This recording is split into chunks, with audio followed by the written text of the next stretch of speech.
कोल्हापूर जिल्ह्यातील खोतवाडी परिसरात सुगंधी तंबाखू तयार करणाऱ्या अवैध कारखान्यावर अन्न आणि औषध प्रशासन तसेच शहापूर पोलिसांनी संयुक्त कारवाई करत मोठा छापा टाकला।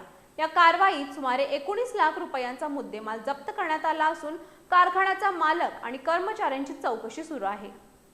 तारदाळ खोतवाडी रोडवरील अयोध्यानगर गल्ली क्रमांक 2 इथं सुरू असलेल्या सुगंधी तंबाखू तयार करणाऱ्या कारखान्यावर अन्न आणि औषध प्रशासन तसंच कोल्हापूर पोलिसांनी संयुक्त कारवाई करत छापा टाकला।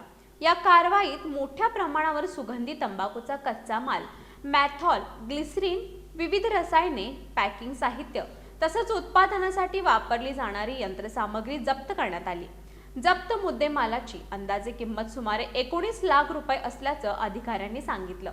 या प्रकरणी कारखान्याचे मालक विनायक मुठाणे तसंच कर्मचारी अविनाश कोळेकर, पुनाराम नाईक आणि गोपाल नाईक यांना ताब्यात घेण्यात आलं असून त्यांची चौकशी सुरू आहे। अन्न सुरक्षा अधिकारी रमाकांत पाटील, विजय पाचपुते, शहापूर पोलीस निरीक्षक गजेंद्र लोहार आणि त्यांच्या पथकानं ही संयुक्त कारवाई केली। संबंधित कारखान्याविरोधात अन्न सुरक्षा आणि मानके कायद्यांसह अन्य संबंधित कायद्यांनुसार गुन्हा नोंदवण्याची प्रक्रिया सुरू आहे। दरम्यान या कारवाईनंतर खोतवाडी परिसरात आणखी किती अवैध सुगंधी तंबाखू कारखाने सुरू आहेत असा प्रश्न उपस्थित होत आहे।